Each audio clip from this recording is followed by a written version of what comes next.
Bharat Islamic राष्ट्र बन सकता है? क्या मुसलमानों की जो जनसंख्या इतनी बढ़ रही है कि हिंदुओं से ज़्यादा हो जाएगी? इसी रिपोर्ट को लेकर एबीपी ने एक समाचार बताया था 6 साल पहले। मैं वो समाचार की क्लिप आपसे शेयर करना चाहता हूँ, उसे देखिए। उसके बाद मैं आपसे पूछता हूँ कुछ सवाल। एक सवाल जो कई नेता उठाते रहते हैं वो ये है कि मुसलमान ज्यादा तेजी से बढ़ रहे हैं, तो एक दिन वो आएगा जब वो भारत में हिंदुओं से ज्यादा हो जाएंगे। ये अपने आप में भ्रामक है, क्योंकि मोटे तौर पर हर 10 साल में देश में लगभग इतने हिंदू बढ़ जाते हैं जितनी मुसलमानों की कुल आबादी। लेकिन फिर भी आइए हिसाब लगाते हैं कि क्या वो दिन आ सकता है जब मुसलमान हिंदुओं के बराबर हो जाएंगे। यकीनन मुसलमानों की जनसंख्या बढ़ने की दर हिंदुओं की जनसंख्या बढ़ने की दर से ज्यादा है। 2001 से 2011 में हिंदुओं की जनसंख्या 16.8% की दर से बढ़ी, तो मुसलमानों की जनसंख्या 24.6% की दर से बढ़ी। अगर ये मान लिया जाए कि दोनों की जनसंख्या अब आगे इसी रफ्तार से लगातार बढ़ती रहेगी, तो जानते हैं मुसलमानों की संख्या हिंदुओं की संख्या के बराबर कब पहुंच सकती है? और दोनों की जनसंख्या बराबर होने के लिए जानते हैं भारत की कुल जनसंख्या कितनी होगी? 13,000 करोड़। जी हाँ, बढ़ते बढ़ते जब भारत की कुल आबादी 13,000 करोड़ हो जाएगी, तब जाकर हिंदू मुसलमान बराबर होंगे। 6,500 करोड़ और 6,500 करोड़। अगर दोनों अपनी आज की रफ्तार से बढ़ते रहे तो, और उसके लिए आपको 2281 के सेंसस का इंतजार करना होगा, यानी 270 साल बाद। यानी इससे बड़ा भ्रम कुछ हो ही नहीं सकता। आजादी के वक्त भी यही भ्रम फैलाया गया था कि जितने मुसलमान हिंदुस्तान में रह गए हैं वो इतनी तेजी से बढ़ेंगे कि देखते ही देखते हिंदुओं से ज्यादा हो जाएंगे। लेकिन हकीकत यह है कि मुसलमानों की जनसंख्या बढ़ने की रफ्तार धीमी हो रही है।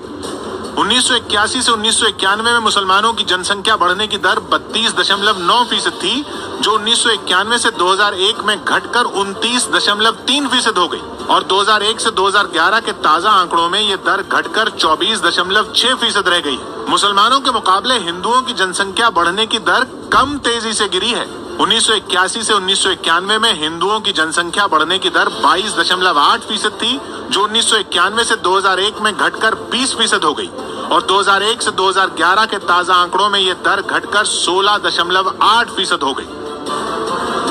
यानी 1981 से मुसलमानों की बढ़ने की दर 32.9% से घटकर 24.6% पर आ गई, जबकि हिंदुओं की बढ़ने की रफ्तार 22.8% से घटकर 16.8% पर आ गई। लेकिन हिंदू इतने ज्यादा हैं कि इसी दर पर अगले 10 साल में मुसलमान 4 करोड़ बढ़ेंगे, तो हिंदू उनसे चौगुने यानी 16 करोड़ बढ़ जाएंगे। यानी 2021 में हिंदू 112 करोड़ और मुस्लिम 21 करोड़। 2031 में हिंदू 131 करोड़ और मुस्लिम 26 करोड़।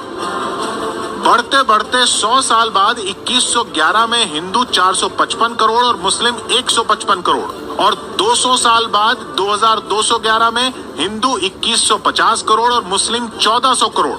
और ऐसे बढ़ते बढ़ते 2281 में हिंदू 6378 करोड़ और मुस्लिम 6531 करोड़ होंगे। यानी 270 साल बाद जाकर मुस्लिम हिंदुओं से ज्यादा होंगे। अगर इसी रफ्तार से दोनों बढ़ते रहे तो मोटी बात यह है कि ये असंभव है।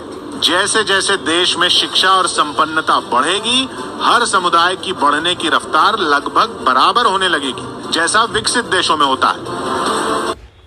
13,000 करोड़ की आबादी इस भारत की, वो भी 270 साल बाद।